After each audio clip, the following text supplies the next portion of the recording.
to speak for those still trapped in that nightmare.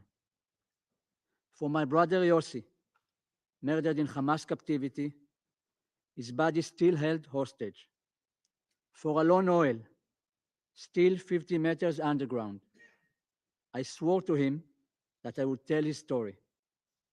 For Hirsch, Ori, Eden, Carmel, Almog and Alexander, murdered in cold blood by their captors. For every hostage still in Hamas' hands, I'm here to tell you the whole truth. On the morning of October 7, at 6:29 a.m., the red alerts began to come through on Lian's phone. I told her not to worry. It will be over soon, I said. Minutes later, we heard that terrorists were infiltrating our community. They were inside the kibbutz. Again, I reassured her, the army will come. They always come. We heard gunfire, screaming, explosions, and then we heard the terrorists at our door. We had no weapons, no way to fight back. Lian and I made a decision we would not resist. We hoped we could save our daughter. The door opened, our dog barked, the terrorist opened fire. Lian and I threw ourselves over our daughters, screaming for the terrorists to stop. Suddenly, 10 terrorists were inside my home. They took our phones. 2 of them grabbed me. They took my wife and daughters to the kitchen. I couldn't see them anymore. I didn't know what was happening to them. I was screaming their names, and they were screaming mine. I told Lian not to be afraid, but this was fear beyond anything I've ever felt. Then I knew I was being taken. As they dragged me out, I called out to my girls, I will be back. I had to believe that, but that was the last time I ever saw them. I didn't know I should have said goodbye forever.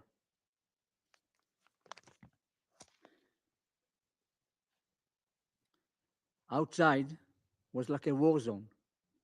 My peaceful home, my slice of heaven, was gone.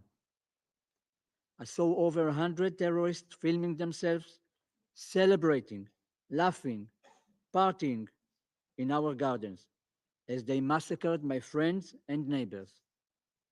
They dragged me out, they dragged me to the border, beating me the whole way. My face was swollen, my ribs bruised. When we arrived in Gaza, a mob of civilians trying to lynch me. They pulled me from the car, but the terrorists rushed me away into a mosque. I was their trophy. I thought about Lian, Noya, and Yahel.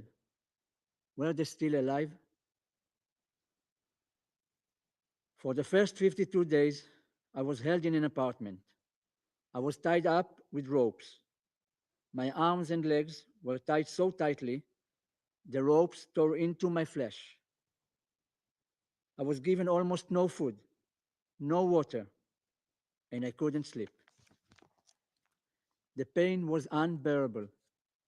Sometimes I would just faint from the pain, only to wake up to that pain again and again. Then, on November 27, 2023, Hamas took me into a tunnel, 50 meters underground. Again, the chains were so tight, they ripped my skin. They never took them off, not for a single moment. Those chains tore at me until the day I was released. Every step I took was no more than 10 centimeters. Every walk to the bathroom took an eternity. I cannot begin to describe the agony. It was hell.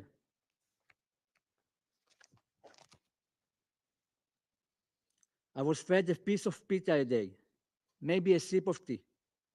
Hunger consumed everything. They beat me. They broke my ribs. I didn't care. I just wanted a piece of bread.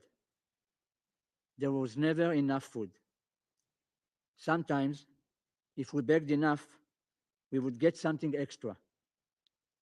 We had to choose an extra piece of pita or a cup of tea. Sometimes they threw us dry dates, and it felt like the greatest gift in the world. We had to beg for food, beg to use the bathroom. Begging was our existence. We strategized over every meal. One day, I cut myself with a razor just to make them believe I was injured. I collapsed on my way to the bathroom so they would think I was too weak and encourage them to give us more food. It worked. They gave us more food. We survived of those small victories. Do you know what it means to open a refrigerator? It is everything. To be able to reach and take a piece of fruit, an egg, a piece of bread. I dreamt of this simple act every day. For months, we lived like this. I stopped counting the days. Living as a hostage, you don't know how the day will begin, nor how it will end, whether you live or die. At any moment, they could beat you. At any moment, they could kill you. You wake up every day and do not know when you will be able to eat. It could be 12 p.m., 5 p.m., 11 p.m. This would be the only meal we would have. You hope and pray that there will be no surprises with the captors. You think about how desperately you want to shower. We only got one bath a month with half a bucket of cold water. Toothpaste, toilet paper, forget it. Psychological terror was constant. Every day they told us, the world has abandoned you. No one is coming. By the time I met Alon Noel, who is now 24 years old, we had already endured terrible captivity. We relied on each other for survival. Alon is a very talented pianist, and I remember how he would pretend to play the piano on his body to keep himself sane.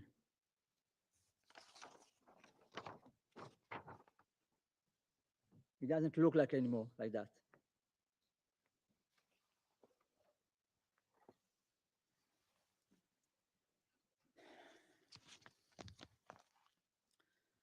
One day, a terrorist took his anger out on me. He stormed in and beat me so badly that he broke my ribs. I couldn't properly breathe for a month. Alon tried to protect me with his own body. You couldn't believe how lucky I felt when Alon told me he had saved one painkiller pill. He gave it to me to get through the night. Alon still has shrapnel in his right eye from the day he was kidnapped. He never received medical care. He never saw the Red Cross. To this day, he is blind in that eye.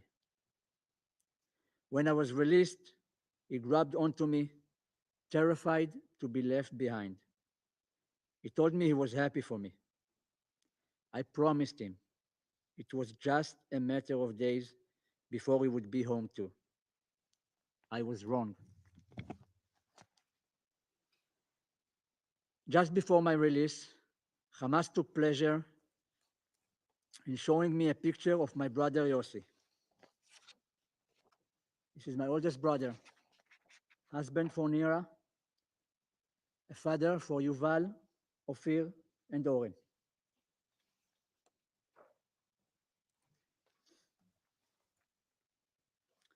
They told me he was dead. It was like they had brought a massive hammer down on me. I refused to believe it. My brother Yossi was all heart. Those with him in captivity told me that he gave his food to others. On February 8, 2025, I was released. I weighed 44 kilograms. This is less than the body weight of my youngest daughter, Yahel. May her memory be blessing. I was a shell of my former self. I still am.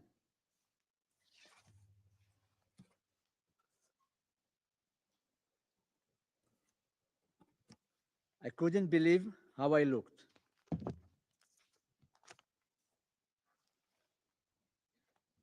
I stood at that Sikh Hamas ceremony, surrounded by terrorists and a crowd of so-called uninvolved civilians, hoping my wife and daughters were waiting for me. At the handover, I met a representative from the Red Cross. She told me, "Don't worry, you are safe now." Safe?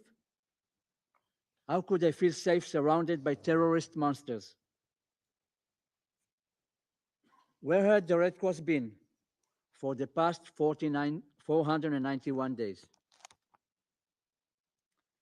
Then I arrived home. They told me my mother and sister were waiting for me. I said, "Get me my wife and daughters." And that was when I knew. They were gone. They had been murdered.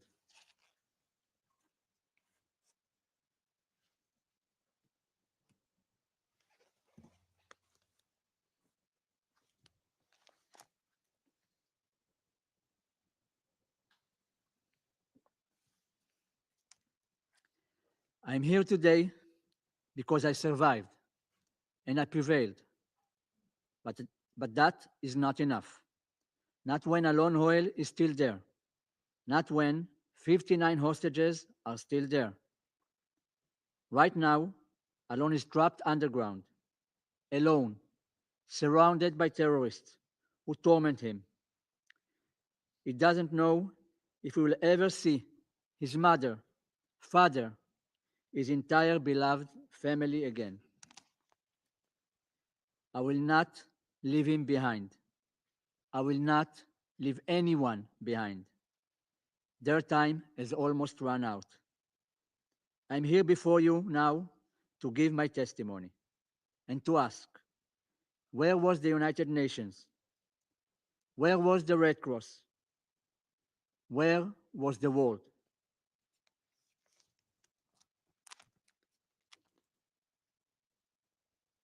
I know that you discussed the humanitarian situation in Gaza very often. But let me tell you, as an eyewitness, I saw what happened to that aid. Hamas stole it. I saw Hamas terrorists carrying boxes with the UN and UNRWA emblems on them into the tunnel. Dozens and dozens of boxes, paid by your government, feeding terrorists who tortured me and murdered my family. They would eat many meals a day from the UN aid in front of us, and we never received any of it. When you speak of humanitarian aid, remember this. Hamas eats like kings, while hostages starve. Hamas steals from civilians. Hamas blocks aid from reaching those who truly need it. 491 days. That is how long I starved. How long I was chained. How long I begged for humanity. And in all that time, no one came. And no one in Gaza helped me. No one. The civilians in Gaza saw us suffering. They cheered our kidnappers. They were definitely involved. I was freed less than 6 weeks ago. I met President Trump at the White House and thanked him for securing my release and many others. I appreciate his efforts to free those still held hostage by Hamas. I told him, bring them all home. I met with Prime Minister Starmer at 10 Downing Street. I told him, bring them all home. Now, I'm here before you at the United Nations to say, bring them all home. No more excuses. No more delays. If you stand for humanity, prove it. Bring them home. My name is Eli Sharabi. I am not a diplomat. I am a survivor. Bring them all home. Now. Thank you. I thank Ms. Sharabi for his briefing. I now give the floor to those council members who wish to make statements. I give the floor to the representative of the United States. Thank you, Madam President. And I want to thank also Assistant Secretary General Chiari for his briefing. The United States commends Eli Sharabi for his courage and for joining us today to provide searing firsthand testimony to the depravity of Hamas. Thank you, Eli. Eli, I offer you our sincere condolences on the unspeakable loss you have suffered of your wife, Lian, and daughters, Noya and Yahel, as well as your brother, Yossi. May their memories be a blessing. The United States condemns Hamas in the strongest terms for these heinous murders. Your presence here in the face of the tragedy you have experienced is moving. Your brave testimony here is one of too many stories. On October 7th, 2023, Hamas brutally massacred almost 1,200 people and took over 250 hostages. The terrorist organization indiscriminately murdered infants and grandparents, partygoers, and Holocaust survivors. President Trump has been clear. Hamas must release all hostages immediately, or there will be hell to pay. 5 Americans still need to come home. Idan Alexander can still return to his parents' arms, but Hamas continues to hold the bodies of Itay Chen, Gadi Hagai, Judy Weinstein Hagai, and Omer Nutra, all brutally murdered in Hamas captivity. Another 54 are held in Hamas tunnels and must be released immediately. Hamas bears sole responsibility for the war and the resumption of hostilities. Fighting could end tomorrow if Hamas released hostages and laid down its arms. As Secretary Marco Rubio put it, this is an outrage. The pillars of America's approach remain resolute. Stand with Israel, stand for peace. Madam President, Hamas has refused all attempts to extend the ceasefire in recent weeks, including a bridge proposal that would have provided calm beyond Ramadan and Passover and allowed time to negotiate a framework for a permanent ceasefire. Madam President and colleagues, it has now been 530 days since Hamas started this horrific conflict, one that has upended so many lives and caused such immense suffering. We must recognize Hamas's savagery for what it is, the acts of a terrorist organization that purposefully committed the worst massacre of Jews since the Holocaust. It was Hamas that engaged in sexual violence toward hostages, released multiple hostages in a condition reminiscent of Holocaust survivors, and murdered and paraded the coffins of the Bibas children through the streets. And it is Hamas who is responsible for the resumption of hostilities, refusing time and time again to accept proposals to extend the ceasefire. We recognize Egypt and Qatar's interest in mediating negotiations, and we look forward to continued discussions with Arab partners on the future of Gaza without Hamas. Hamas is an impediment to peace and has no right to speak on behalf of Palestinians. I thank you. I thank the representative of the United States for the statement. I will give the floor now to the representative of the United Kingdom. Thank you, President. And thank you, ASG Chiari, for your briefing. The United Kingdom joined the US and France in calling for this important briefing. I would like to add my sincere gratitude to you, Ellie, for the courage you've shown today and every day since those horrific events of 7 October. The suffering you and your family have endured is beyond the imagination. Hamas must be held accountable for their despicable actions, including the murder of your wife, Leanne, a British national, and your 2 daughters. Your powerful testimony also serves as a reminder of the anguish that the remaining hostages held by Hamas continue to endure. This Council has called for the immediate and unconditional release of all hostages in all 4 of our resolutions since October 7. I repeat that call today. This includes the release of hostage of Nathan Orr and the return of deceased hostages Shay Levinson and Ellie's brother, Yossi Sharabi, who also have strong links to the UK. We also remain deeply concerned by the appalling treatment of hostages during their captivity, as we have heard from Ellie today, and the shocking images we have seen around their release. In its dedicated reports, the UN has concluded that there were reasonable grounds to suspect sexual violence occurred during the 7th October attacks. President, the UK is also deeply concerned at reports of sexual and gender-based violence against Palestinian detainees by Israeli forces. These allegations must be fully investigated. We reiterate our call for the International Committee of the Red Cross to be granted unfettered and immediate access to the hostages in Gaza and Palestinian detainees. Granting ICRC access is a clear obligation under international humanitarian law. The suffering in Gaza has gone on for far too long.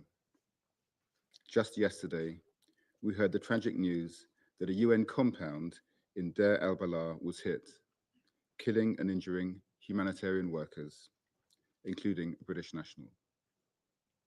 Our thoughts are with the victims and their families. And as my Foreign Secretary has said, this appalling incident must be investigated transparently and those responsible held to account. The protection of the UN and humanitarian workers is non-negotiable. And Israel must facilitate a rapid and unhindered resurgence in the flow of aid. We condemn the unacceptable statements from Defense Minister Katz warning of the total destruction of Gaza. President, both Israel and Hamas agreed to a ceasefire deal in January, which provided for the release of all hostages through the 3 phases of the deal. With the Israeli airstrikes this week, which have killed so many Palestinian civilians, that deal has fallen apart. And with it, the best chance we had seen to return the hostages to their families and end the suffering. We call on the parties to urgently return to this deal for the sake of the hostages and their families who continue to wait in agony for news of their loved ones, and for the sake of the Palestinians in Gaza who have already suffered terribly. Diplomacy must be the way forward, not bloodshed. I thank you. I thank the representative of the United Kingdom for the statement. I now give the floor to the representative